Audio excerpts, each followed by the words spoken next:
ಸರ್ವಸ್ಮ ಆತ್ಮನೇ ನಮಃ.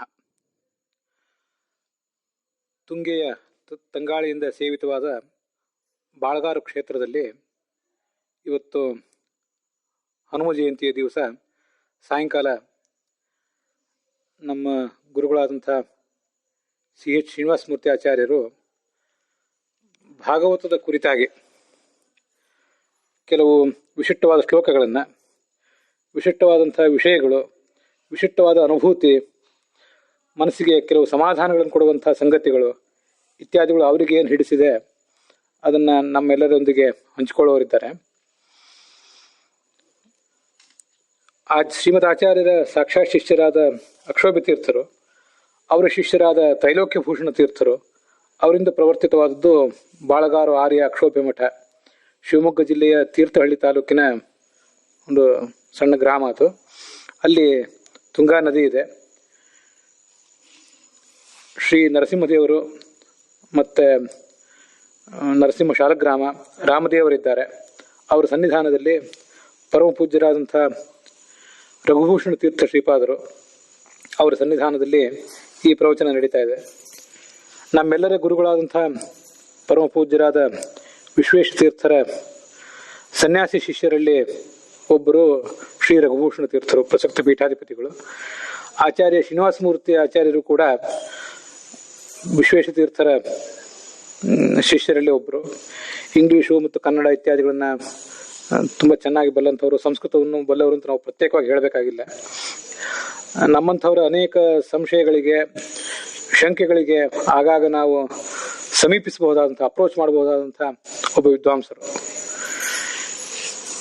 ಅವರು ಈಗ ತಮ್ಮೆದುರಿಗಿದ್ದಾರೆ. ಭಾಗವತದ ಕುರಿತು ಕೆಲವು ಮಾತುಗಳನ್ನು, ಅವರು ಕೆಲವು ಅನುಭವಗಳನ್ನು ನಮ್ಮೆದುರಿಗೆ ಹಂಚಿಕೊಳ್ಳುವವರಿದ್ದಾರೆ.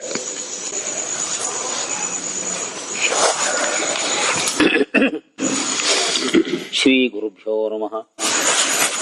ನರಸಿಂಹೋಖಿಲಾಜ್ಞಾನಮತಧ್ವಾಂತ ದಿವಾಕರಃ ಜಯತ್ಯಮಿತ ಸಜ್ಞಾನ ಸುಖಶಕ್ತಿಪಯೋನಿಧಿಃ ಅಭ್ರಮಂ ಭಂಗರಹಿತಂ ಅಚಡಂ ವಿಮಲಂ ಸದಾ ಆನಂದತೀರ್ಥಮತುಲಂ ಭಜೆ ತಾಪತ್ರಯಾಪಹಂ.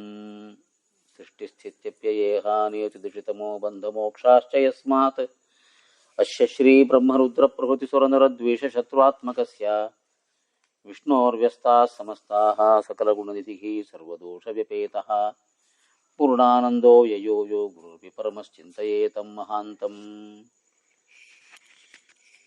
ಜನ್ಮಾದ್ಯಸ್ಯೇತೋನ್ಮಯಾದಿತರತಶ್ಚಾರ್ಥೇಷ್ವಭಿಜ್ಞಸ್ವರಾಟ್ ತೇನೇ ಬ್ರಹ್ಮಹೃದಾಯ ಆದಿಕವಯೇ ಮುಹ್ಯಂತಿ ಯಂ ಸೂರಯಃ. ತೇಜೋ ವಾರಿಮೃದಾಂ ಯಥಾ ವಿನಿಮಯೋ ಯತ್ರ ತ್ರಿಸರ್ಗೋ ಮೃಷಾ ಧಾಮ್ನಾ ಸ್ವೇನ ಸದಾ ನಿರಸ್ತಕುಹಕಂ ಸತ್ಯಂ ಪರಂ ಧೀಮಹಿ.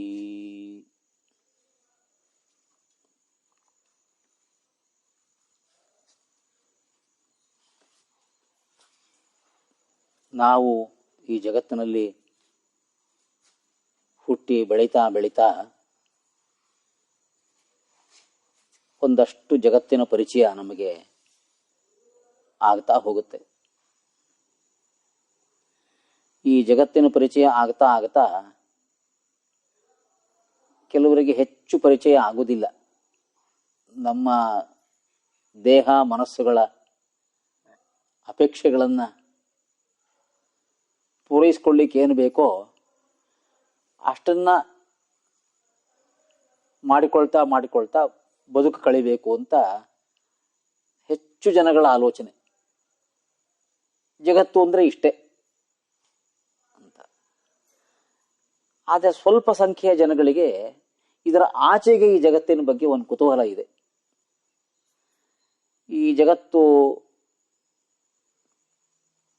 ಹೇಗೆ ಸೃಷ್ಟಿಯಾಯಿತು, ಯಾರಾದರೂ ಸೃಷ್ಟಿ ಮಾಡಿದರೋ ಅಥವಾ ತಾನಾಗಿ ಸೃಷ್ಟಿಯಾಗಿದೆಯೋ ಈ ಜಗತ್ತು ಅಂತ ಕುತೂಹಲ ಕೆಲವರಿಗೆ ಇರುತ್ತೆ.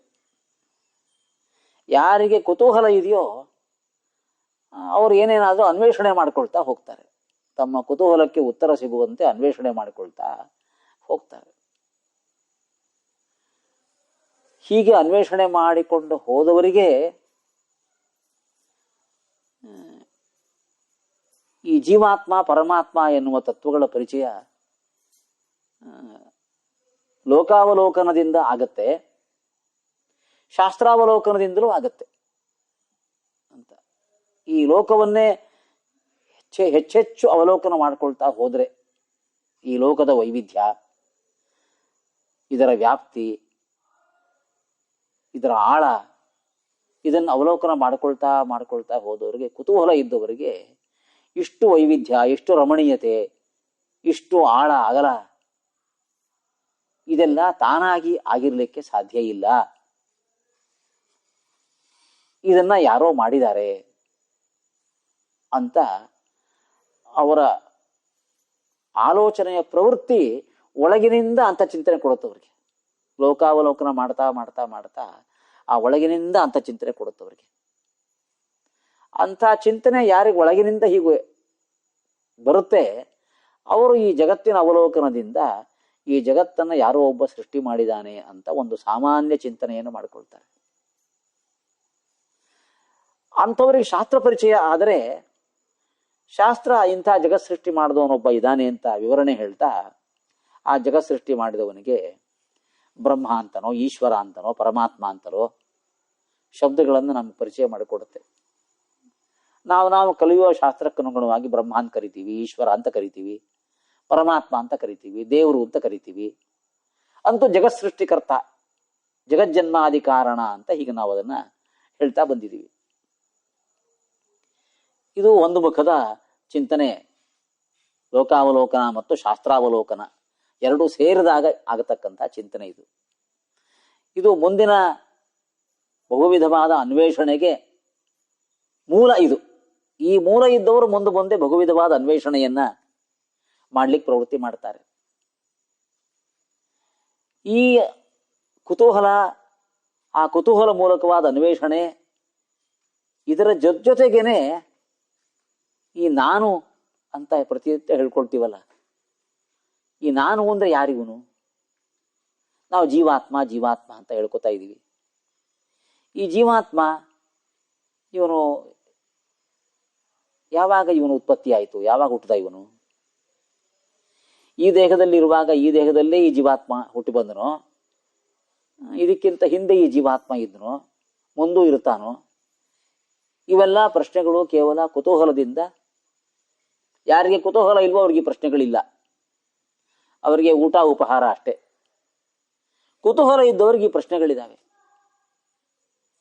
ಇವತ್ತು ಈ ಜೀವಾತ್ಮನಿಗೆ ದೇಹದಲ್ಲಿರುವ ನಾನು ಅಂತ ಯಾರು ಕರ್ಕೊಳ್ತಾ ಇದ್ದೀವಿ, ಈ ನಾನುವಿಗೆ ಪೂರ್ವ ಸಂಬಂಧಗಳು, ಪೂರ್ವ ಜನ್ಮದ ಸಂಬಂಧ, ಉತ್ತರ ಜನ್ಮದ ಸಂಬಂಧಗಳು ಏನು ಇಲ್ಲದೆ ಹೋದರೆ ಇವತ್ತೇನೂ ಅಪರಾಧ ಮಾಡದೇ ಇರೋ ವ್ಯಕ್ತಿ ಇವತ್ತ್ಯಾಕೆ ಕಷ್ಟಪಡ್ತಾನೆ ಜೀವನದಲ್ಲಿ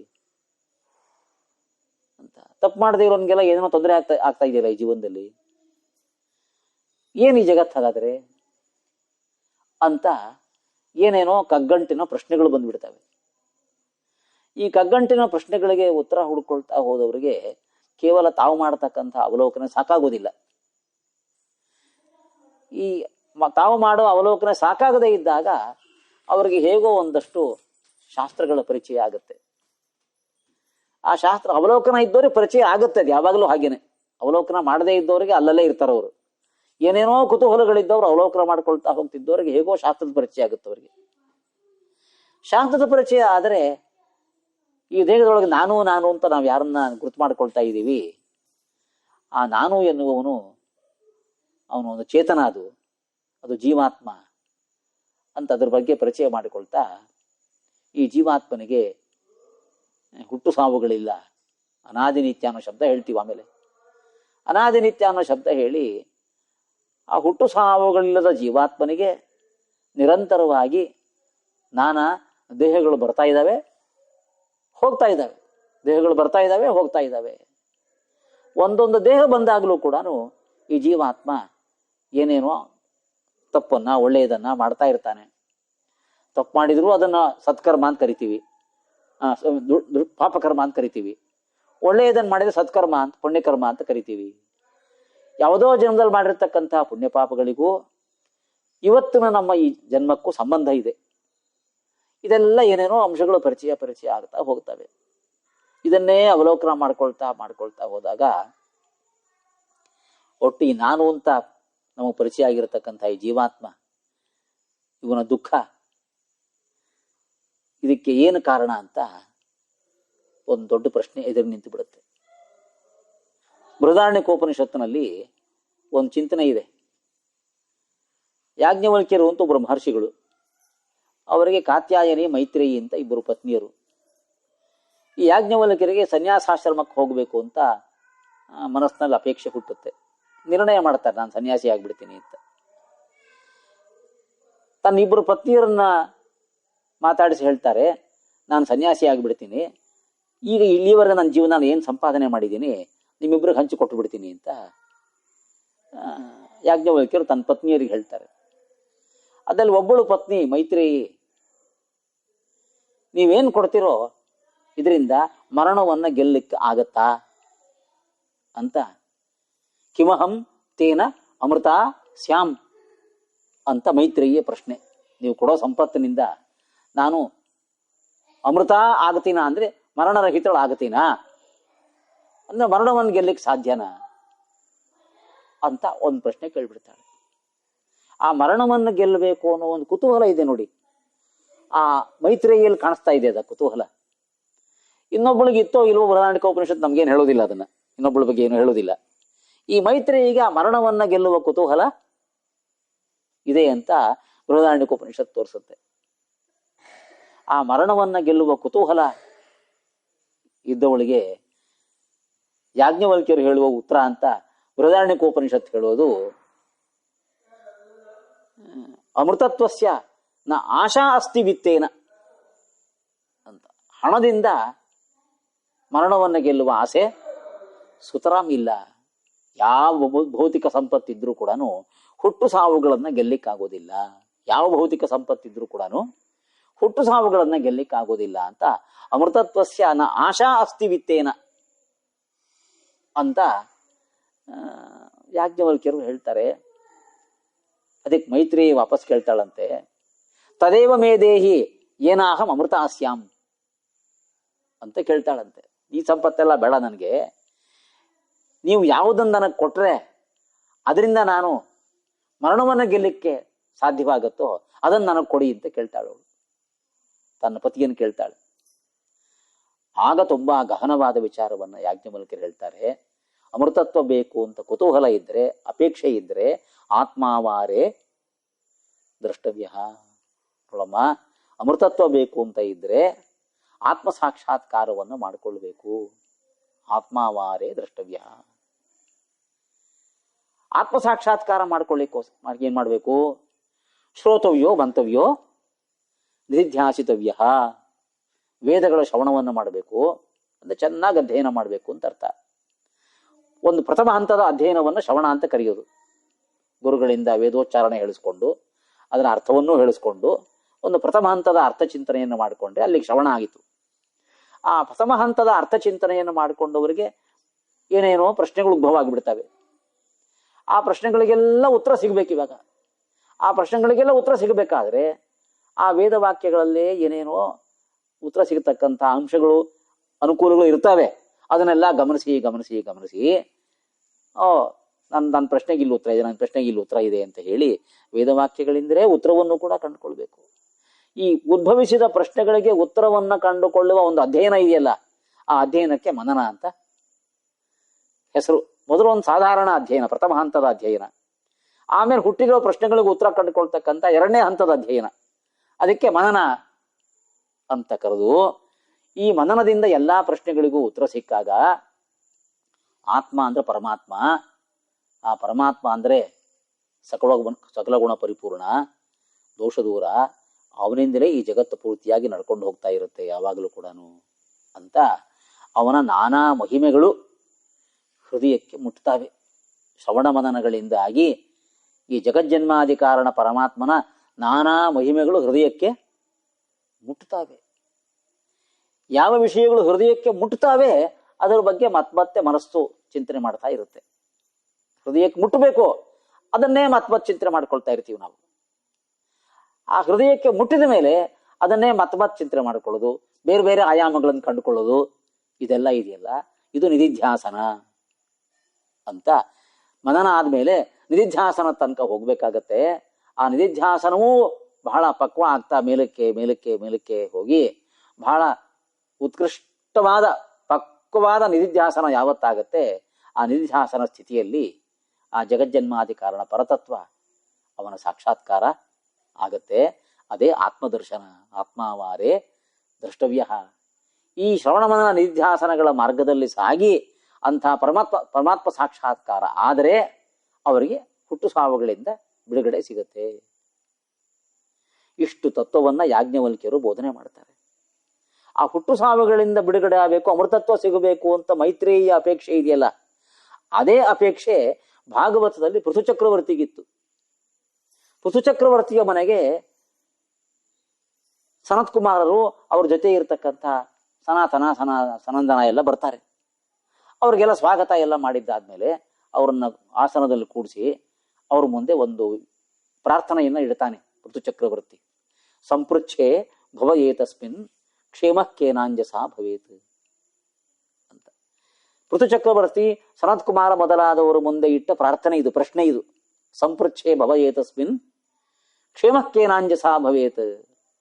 ಈ ಹುಟ್ಟು ಸಾವುಗಳ ವ್ಯವಸ್ಥೆಯಲ್ಲಿ ಭವ ಅಂದ್ರೆ ಹುಟ್ಟು, ಅದರ ಒಟ್ಟು ವ್ಯಾಖ್ಯಾನ ಹುಟ್ಟು ಸಾವುಗಳ ಪ್ರಕ್ರಿಯೆ.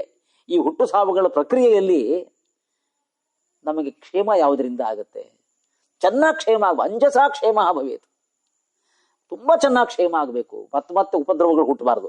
ಸ್ವಲ್ಪ ದಿವಸ ಕ್ಷೇಮ ಸಿಕ್ಕಿ ಮತ್ತೆ ಉಪದ್ರವ ಹುಟ್ಟಬಾರ್ದು. ಅದು ಒಳ್ಳೆ ತುಂಬಾ ಕ್ಷೇಮ ಅಂದ್ರೆ ಸರ್ವಥಾ ಉಪದ್ರವರಹಿತವಾದ ಕ್ಷೇಮ. ಸರ್ವಥಾ ಉಪದ್ರವರಹಿತವಾದ ಕ್ಷೇಮ ಯಾವುದರಿಂದ ಸಿಗತ್ತೆ?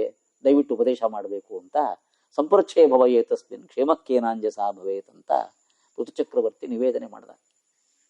ಅದಕ್ಕೆ ಸನತ್ ಕುಮಾರರು ಹೇಳಿದರು ಕ್ಷೇಮದ ದಾರಿ ಯಾವುದು ಅಂತ. ಸನತ್ ಕುಮಾರರು ಹೇಳಿದರು ಅಂತ ಭಾಗವತ ಶ್ಲೋಕ ಇದೆ, ಚತುರ್ಥ ಸ್ಕಂದದಲ್ಲಿದೆ ಶ್ಲೋಕ. ಸಾರೋದ್ಧಾರದಲ್ಲೂ ಆ ಶ್ಲೋಕ ಇದೆ ಅಂತ. ಶಾಸ್ತ್ರೇಷು ಯಾನೇವ ಸುನಿಶ್ಚಿತೋ ನೃಣಾಂ ಕ್ಷೇಮಸ್ಯ ಸಮ್ಯಕ್ ವಿಮರ್ಶೇಷ ಹೇತು ಅಸಂಗ ಆತ್ಮವ್ಯತಿರಿಕ್ತ ವಸ್ತುನಿ ದೃಢಾರತಿರ್ ಬ್ರಹ್ಮಣಿ ನಿರ್ಗುಣೇಚಯ ಅಂತ. ಕ್ಷೇಮದ ದಾರಿ ಯಾವುದು ಅಂತ ಶಾಸ್ತ್ರ ತುಂಬಾ ಚೆನ್ನಾಗಿ ವಿಮರ್ಶೆ ಮಾಡಿ ತಿಳಿಸಿದೆ. ತುಂಬಾ ಶಾಸ್ತ್ರ ವಿಮರ್ಶೆಯನ್ನು ಮಾಡಿದರೆ ಗೊತ್ತಾಗುತ್ತೆ ಕ್ಷೇಮದ ದಾರಿ ಯಾವುದು ಅಂತ. ಸಮ್ಯಕ್ ವಿಮರ್ಶೇಷು, ತುಂಬಾ ಚೆನ್ನಾಗಿ ವಿಮರ್ಶೆ ಮಾಡಿದ್ರೆ, ಶಾಸ್ತ್ರವನ್ನು ತುಂಬಾ ಚೆನ್ನಾಗಿ ವಿಮರ್ಶೆ ಮಾಡಿದ್ರೆ ಇಷ್ಟು ಕ್ಷೇಮದ ದಾರಿ ಅಂತ ನಿಶ್ಚಿತವಾಗಿದೆ. ಯಾನೇವ ಸುನಿಶ್ಚಿತೋ ನೃಣಾಂ. ಯಾವಾಗ ನಿಶ್ಚಯ ಆಗಿದ್ದು? ಸಮ್ಯಕ್ ವಿಮರ್ಶೇಷು, ತುಂಬಾ ವಿಮರ್ಶೆ ಮಾಡಬೇಕು. ತುಂಬಾ ವಿಮರ್ಶೆ ಮಾಡಿದ್ರೆ ಕ್ಷೇಮದ ದಾರಿ ಇಷ್ಟು ಅಂತ ಗೊತ್ತಾಗಿದೆ ಅಂತ ಪೀಠಿಕೆಯನ್ನು ಹೇಳಿ ಆಮೇಲೆ ಮುಂದೆ ಹೇಳ್ತಾರೆ ಆ ಕ್ಷೇಮದ ದಾರಿ ಯಾವುದು? ಅಸಂಗ ಆತ್ಮವ್ಯತಿರಿಕ್ತ ವಸ್ತುನಿ. ಆ ಶ್ಲೋಕದಲ್ಲಿ, ಆ ಉಪದೇಶದಲ್ಲಿ ಆತ್ಮ ಅಂದ್ರೆ ಪರಮಾತ್ಮ ಅಂತಲೇ, ಜಗಜ್ಜನ್ಮಾದಿ ಕಾರಣ ಪರತತ್ವವೇ. ಅಲ್ಲಿ ಆತ್ಮ ಅಂದ್ರೆ ಮುಂದೆ ಅರ್ಥ ಆಗತ್ತದು. ಆ ಆತ್ಮ ಜಗಜ್ಜನ್ಮಾದಿ ಕಾರಣ ಪರತತ್ವ. ಆ ಪರತತ್ವದಲ್ಲಿ ಪೂರ್ತಿಯಾದ ನಿಷ್ಠೆ ಬೇಕು. ಅದು ಬಿಟ್ಟು ಜಗತ್ತಿನ ಇನ್ಯಾವ ಚೇತನಾಚೇತನಗಳಲ್ಲೂ ಕೂಡ ಆಸಕ್ತಿ ಇರಕೂಡದು ಅಂತ. ಅಸಂಗಃ ಆತ್ಮವ್ಯತಿರಿಕ್ತ ವಸ್ತುನಿ. ಆ ಜಗಜ್ಜನ್ಮಾದಿ ಕಾರಣ ಪರತತ್ವ ಬಿಟ್ಟು ಇನ್ಯಾವುದೇ ಪದಾರ್ಥದಲ್ಲಿ, ಅದು ಚೇತನವೋ ಅಚೇತನವೋ, ಇನ್ಯಾವುದೇ ಪದಾರ್ಥದಲ್ಲಿ ಸಂಘ ಇರಬಾರದು, ಆಸಕ್ತಿ ಇರಬಾರದು, ಅದರ ಕಡೆ ಗಮನ ಹೋಗಬಾರದು. ದೃಢಾರತಿರ್ ಬ್ರಹ್ಮಣಿ ನಿರ್ಗುಣೇಚಯ. ಮೊದಲು ಆತ್ಮ ಅಂತ ಹೇಳಿದ್ರೆ ಬ್ರಹ್ಮ ಅಂತ ಕರೆದ್ಬಿಟ್ರಿ ಇವಾಗ ಅದೇ ಶ್ಲೋಕದಲ್ಲಿ. ದೃಢಾರತಿರ್ ಬ್ರಹ್ಮಣಿ ನಿರ್ಗುಣೇಚಯ.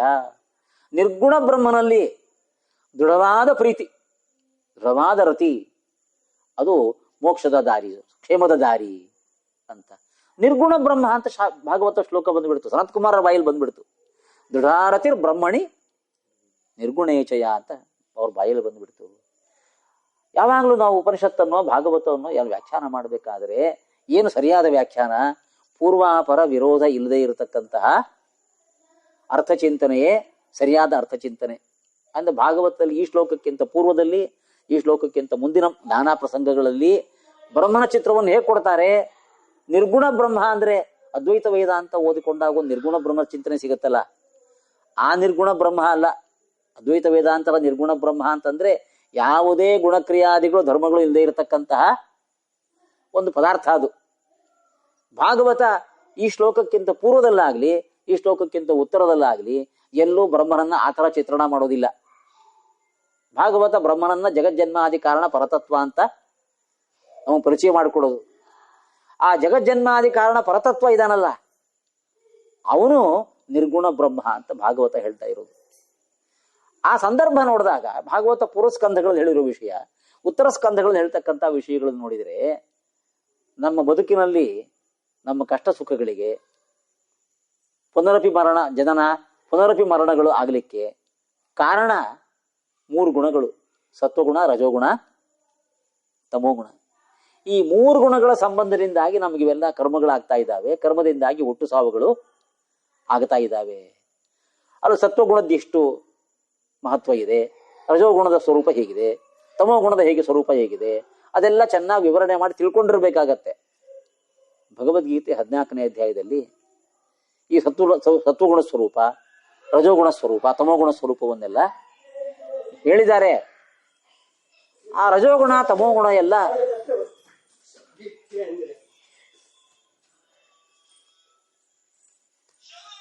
ರಜೋಗುಣ ತಮೋಗುಣ ಎಲ್ಲ ನಮ್ಮನ್ನ ಹೊರ ಪ್ರಪಂಚದ ಆಕರ್ಷಣೆಗೆ ಕಟ್ಟಿ ಹಾಕ್ತಕ್ಕಂಥ ಸಂಗತಿಗಳು. ವಿಶೇಷವಾಗಿ ರಜೋಗುಣ ಹೊರ ಪ್ರಪಂಚದ ಭೋಗದ ಆಕರ್ಷಣೆ ನಮ್ಮನ್ನು ಕಟ್ಟಾಕತ್ತೆ.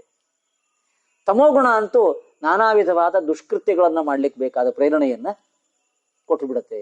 ಯಾರಿಗೋ ವಂಚನೆ ಮಾಡೋದು, ಇನ್ನೇನೋ ಕೆಟ್ಟ ಕೆಲಸಗಳನ್ನು ಮಾಡೋದು, ಹೀಗೆ ಲೋಕ ವಿರೋಧಿಯಾದ ಕೆಲಸಗಳನ್ನ ಮಾಡತಕ್ಕಂಥ ಪ್ರೇರಣೆಗಳು ತಮೋಗುಣ ಇದ್ದವರಿಗೆ ಬರುತ್ತೆ.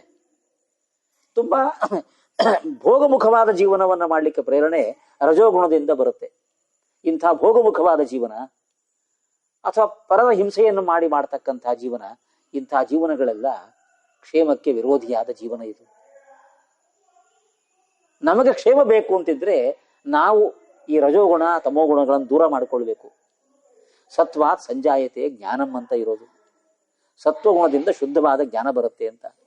ರಜೋಗುಣ ತಮೋಗುಣಗಳನ್ನು ಕಡಿಮೆ ಮಾಡಿಕೊಂಡು ಸತ್ವಗುಣವನ್ನು ಹೆಚ್ಚು ಮಾಡ್ಕೊಳ್ಬೇಕು. ಅಂತ ನಮ್ಮ ಬದುಕನ್ನು ನಿರಂತರ ಮಾಡ್ಕೊಳ್ತಾ, ಅದು 1 ದಿವಸಕ್ಕಾಗೋದಲ್ಲ, 1 ವರ್ಷಕ್ಕಾಗೋದಲ್ಲ, ಅದು ದೀರ್ಘಕಾಲ ಮಾಡ್ಬೇಕದನ್ನ.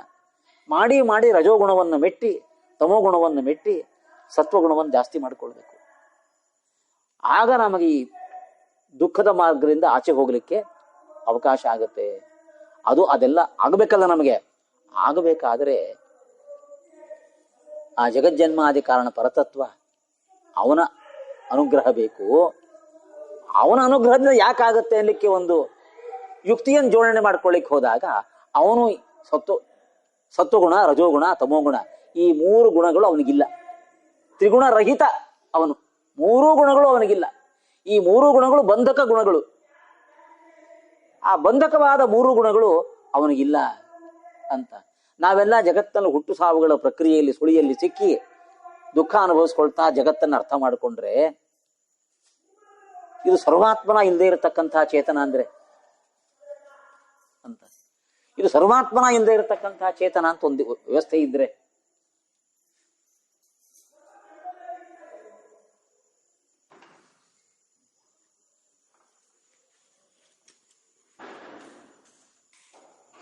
ಎಲ್ಲೋ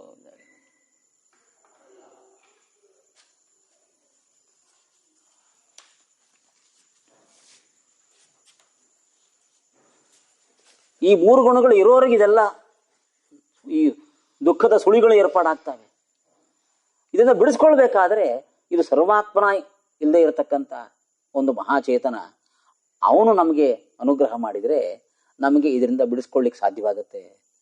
ಅಂಥ ಮಹಾಚೇತನ ಅವನು. ಈ 3 ಗುಣಗಳು ಬಂಧಕವಾದ ಗುಣಗಳು ಆ ಪರಮಾತ್ಮನಿಗೆ ಕಿಂಚಿತ್ತೂ ಇಲ್ಲ, ಕಿಂಚಿತ್ತೂ ಇಲ್ಲ. ಅದಕ್ಕೆ ಅವನನ್ನ ನಿರ್ಗುಣ ಅಂತ ಸನತ್ ಕುಮಾರರ ಬಾಯಲ್ಲಿ ಬಂದಿರತಕ್ಕಂಥ ಶ್ಲೋಕದಲ್ಲಿ ಭಾಗವತ ದೃಢಾರತಿರ್ ಬ್ರಹ್ಮಣಿ ನಿರ್ಗುಣೆ, ಬಂಧಕವಾದ ಯಾವುದೇ ಗುಣಸ್ಪರ್ಶ ಇಲ್ಲದೆ ಇರತಕ್ಕಂಥ ಪರಮಾತ್ಮ. ನಮಗೆ ಬಂಧನದಿಂದ ಬಿಡುಗಡೆ ಆಗ್ಬೇಕಾಗಿದೆ ಅಂತಂದ್ರೆ ಬಂಧಕವಾದ ಗುಣಗಳು ಇಲ್ಲದೆ ಇರತಕ್ಕಂಥ ಆ ಬ್ರಹ್ಮನಲ್ಲಿ ದೃಢವಾದ ರತಿ ನಮ್ಗುಂಟಾಗಬೇಕು. ಆಮೇಲೆ ಹೇಳ್ತೀನಿ. ಇದು ಆತ್ಮ ವ್ಯತಿರಿಕ್ತ ವಸ್ತು ಆ ಪರಮಾತ್ಮ ಬಿಟ್ಟು ಇನ್ನೆಲ್ಲಾ ವಸ್ತುಗಳಲ್ಲೂ ಕೂಡ ಈ ಸತ್ವರಜಸ್ತಮ ಗುಣಗಳಿದೆ ಅಂತ 11ನೇ ಸ್ಕಂದ ಒಂದ್ಸಲ ಪರಿಚಯ ಮಾಡಿಕೊಂಡ್ರೆ ಉದ್ಧವ ಕೃಷ್ಣನ ಮುಂದೆ ಮಾತಾಡ್ತಾ ಚತುರ್ಮುಖ ಬ್ರಹ್ಮದೇವರು ಇಂಥದ್ದೊಂದು ಒಳಗಾಗಿದ್ದಾರೆ ಅಂತ. ಸತ್ವರಜಸ್ತಮ ಗುಣಗಳ ಸಂಪರ್ಕಕ್ಕೆ ಒಳಗಾದವರು ಚತುರ್ಮುಖ ಬ್ರಹ್ಮದೇವರು ಕೂಡ. ಅಂದ ಅವರು ಉಪದೇಶ ಮಾಡಿದ್ರೆ ಸಾಲದು, ನೀನೇ ಉಪದೇಶ ಮಾಡಬೇಕು ಅಂತ ಉದ್ಧವ ಕೃಷ್ಣನ್ ಕೇಳ್ಕೊಳ್ಬೇಕಾದ್ರೆ ಚತುರ್ಮುಖ ಬ್ರಹ್ಮದೇವರಿಗೂ ಈ ಸಂಬಂಧ ಇದೆ, ತ್ರಿಗುಣ ಸಂಬಂಧ ಇದೆ, ಅಲ್ಲಿ ತನಕ ವ್ಯಾಪಿಸ್ಕೊಂಡು ಬಿಟ್ಟಿದೆ ಅದು. ಅಂಥ ತ್ರಿಗುಣ ಸಂಬಂಧ ಇಲ್ಲೇ ಇರತಕ್ಕಂಥ ಒಂದು ಮಹಾಚೇತನ, ಅತಿ ಅತಿ ಶುದ್ಧ ಚೇತನ, ಅತಿ ಅತಿ ಪರಿಪೂರ್ಣ ಚೇತನ, ಅಂಥ ಪರಿಪೂರ್ಣ ಚೇತನ ಅನುಗ್ರಹ ಮಾಡಿದರೆ ನಮಗೆ ಅದರಿಂದ ಬಿಡಿಸ್ಕೊಳ್ಳಿಕ್ಕಾಗತ್ತ. ಆದ್ದರಿಂದ ನಮ್ಮ ಈ ಕ್ಷೇಮದ ಅನ್ವೇಷಣೆ ಇದೆಯಲ್ಲ, ಕ್ಷೇಮಕ್ಕೇನಾಂಜಸವ ಭವೇತ್ ಅಂತ, ಈ ಕ್ಷೇಮಾನ್ವೇಷಣೆಯ ದಾರಿಯಲ್ಲಿ ಈ ತ್ರಿಗುಣ ಸಂಬಂಧವನ್ನು ಹೊಂದಿರತಕ್ಕಂಥ ಸಕಲ ಚೇತನಗಳ ಆಸಕ್ತಿಯನ್ನು ದೂರ ಮಾಡಿಕೊಂಡು ಅದರ ಸಂಘವನ್ನು ಬಿಟ್ಟು ಈ ತ್ರಿಗುಣ ಸಂಬಂಧ ಸರ್ವಥಾ ಇಲ್ಲದೆ ಇರತಕ್ಕಂಥ ಬ್ರಹ್ಮನಲ್ಲಿ ನಮ್ಮ ಪ್ರೀತಿ ಹೆಚ್ಚಾಗ್ತಾ ಹೋದರೆ, ನಮ್ಮ ರತಿ ಹೆಚ್ಚಾಗ್ತಾ ಹೋದರೆ ಇವೆರಡು ಸಂಘ, ಒಂದು ಕಡೆ ಅಸಂಗ, ಒಂದು ಕಡೆ ಸಂಘ, ಈ ಸಂಘ ಅಸಂಗಗಳಿಂದಾಗಿ ನಮಗೆ ಕ್ಷೇಮದ ದಾರಿ ಸಿಗುತ್ತೆ. ಇದು ಕ್ಷೇಮದ ದಾರಿ ಅಂತ ಸನತ್ ಕುಮಾರರು ಹೇಳಿ, ಈ ದಾರಿಯಲ್ಲಿ ಸಾಗಬೇಕಾದ್ರೆ ತುಂಬಾ ಶುದ್ಧವಾದ ಯೋಗ ಮಾರ್ಗದಲ್ಲಿ ಸಾಗಬೇಕಾಗತ್ತೆ ಅಂತ ಮುಂದೆ ಯೋಗ ಮಾರ್ಗದ ಉಪದೇಶವನ್ನ ಸನತ್ ಕುಮಾರರು ಅಲ್ಲಿ ಪೃಥುಚಕ್ರವರ್ತಿ ಮಾಡಿದ್ದಾರೆ ಅಂತ ಹೇಳಿ ಚತುರ್ಥ ಸ್ಕಂದ ಸಂದರ್ಭದಲ್ಲಿದೆ. ಸಾರೋದ್ಧಾರದಲ್ಲೂ ಕೂಡ ಈ ಶ್ಲೋಕ ಇದೆ, ಬ್ರಹ್ಮೋಪದೇಶ ಪ್ರಕರಣದಲ್ಲಿ ಸಾರೋದ್ಧಾರದಲ್ಲೂ ಕೂಡ ಈ ಶ್ಲೋಕ ಇದ್ದು, ಇಂಥದ್ದೊಂದು ಇದರಿಂದ ಸ್ಫೂರ್ತಿ ಪಡ್ಕೊಂಡ್ರೆ ಅಂಥವರು ಸನ್ಮಾರ್ಗದಲ್ಲಿ ಹೋಗ್ಲಿಕ್ಕೆ ಸಾಧ್ಯ ಆಗುತ್ತೆ ಅಂತ ಭಾಗವತ, ಇಡೀ ಭಾಗವತ ಪ್ರಥಮ ಸ್ಕಂದದಿಂದ ದ್ವಾದಶ ಸ್ಕಂದ ಮುಗಿಯುವವರೆಗೂ ಹೀಗೆ ನಾನಾ ಸಾಧಕರು ದೇವರ ದಾರಿಯಲ್ಲಿ ಹೇಗೆ ಸಾಗಿದರು ಅಂತ, ದೇವರ ದಾರಿಯಲ್ಲಿ ಸಾಗಿ ಗುರಿ ಮುಟ್ಟಿದವರ ಕಥೆ ಭಾಗವತ, ಭಗವದ್ಭಕ್ತರ ಕಥೆ. ಧ್ರುವ ದಾರಿಯಲ್ಲಿ ಸಾಗಿ ಮುಟ್ಟಿದವನು, ಪ್ರಹ್ಲಾದ ರಾಜ ಆ ದಾರಿಯಲ್ಲಿ ಸಾಗಿ ಮುಟ್ಟಿದವನು, ಏನೋ ಕಾರಣಕ್ಕೆ ಜೀವನದಲ್ಲಿ ಒಂದ್ಸಲ ತುಂಬಾ ಅಪರಾಧವನ್ನು ಮಾಡಿ ಪಶ್ಚಾತ್ತಾಪ ಆದವನು ಕೂಡ ಪಾಪಗಳನ್ನು ಕಳ್ಕೊಂಡು ಪರಮಾತ್ಮನನ್ನೇ ಮುಟ್ಟಿದವನು ಅಜಾಮಿಳ, ಏನೇನೋ ಅಪರಾಧಗಳನ್ನು ಮಾಡಿದವನೇ ಅವನು. ಆದರೂ ಭಗವತ್ ಚಿಂತನೆ ಚೆನ್ನಾಗಿ ಮೂಡಿ ಬಂತ. ಆಮೇಲೆ ಭಗವತ್ ಚಿಂತನೆ ಚೆನ್ನಾಗಿ ಮೂಡಿ ಬಂದಿದ್ದರಿಂದ ಆ ಪಾಪಗಳೆಲ್ಲ ತೊಳೆದು ಅವನು ಕೂಡ ಮುಕ್ತಿಯನ್ನ ಪಡ್ಕೊಂಡವನೇ ಅಂತ. ಅಜಾಮಿಳನೂ ಮುಕ್ತಿ ಪಡ್ಕೊಂಡ. ಧ್ರುವ, ಪ್ರಹ್ಲಾದರಾಜ, ಮಾಂಧಾತ, ಅಂಬರೀಷ ಎಲ್ಲ ಅಂತ ಮಹಾ ಸಾಧಕರ ಕಥೆ. ಪಂಚಮಸ್ಕಂದ ಜಡಭರತನ ಕಥೆ ಎಲ್ಲ ಮಹಾ ಸಾಧಕರು. ಕಡೆಗೆ ಚತುರ್ಮುಖ ಬ್ರಹ್ಮದೇವರ ಕಥೆ, ಎಂಥ ದೊಡ್ಡ ಸಾಧಕರು ಚತುರ್ಮುಖ ಬ್ರಹ್ಮದೇವರು, ಅವ್ರ ಕಥೆ, ನಾರದರ ಕಥೆ. ಹೀಗೆ ಇಡೀ ಭಾಗವತ ಹೀಗೆ ಅವಲೋಕನ ಮಾಡ್ಕೊಳ್ತಾ ಒಂದು ಚಿತ್ರಕೇತುವಿನ ಕಥೆ ಬರುತ್ತೆ ಶ್ರೇಷ್ಠ ಸ್ಕಂದದಲ್ಲಿ. ಇಷ್ಟು ಕಥೆಗಳು ಭಾಗವತದಲ್ಲಿ ಎಲ್ಲ ಭಗವದ್ಭಕ್ತರ ಕಥೆ, ಕ್ಷೇಮದ ದಾರಿಯಲ್ಲಿ ಹೋದವರ ಕಥೆ ಇದು. ಆ ಕ್ಷೇಮದ ದಾರಿಯಲ್ಲಿ ಹೋದವರ ಕಥೆಯನ್ನೇ ಭಾಗವತ ಹೇಳ್ತಾ ಇದೆ. ಆದ್ದರಿಂದ ಇದು ಅಸಂಗಾತ್ಮ ವ್ಯತಿರಿಕ್ತ ವಸ್ತುನಿ ದೃಢಾರತಿರ್ಬ್ರಹ್ಮಣಿ ನಿರ್ಗುಣೇಚಯ ಅಂತ ಸನತ್ ಕುಮಾರರು ಹೇಳಿದ್ದು ಇಡೀ ಭಾಗವತವನ್ನು ಮುಟ್ಟತಕ್ಕಂಥ ಒಂದು ಮಾತು. ಇಡೀ ಭಾಗವತವನ್ನು ಮುಟ್ಟತಕ್ಕಂಥ ಒಂದು ಮಾತನ್ನ ಸನತ್ ಕುಮಾರರು ಹೇಳಿದರು ಅಂತ ಒಂದು ಭಾಗವತ ಚಿಂತನೆಯಿಂದ ಈ ಪ್ರವಚನವನ್ನು ಮುಕ್ತಾಯ ಮಾಡೋಣ. ಶ್ರೀಕೃಷ್ಣಾರ್ಪಣಮಸ್ತು.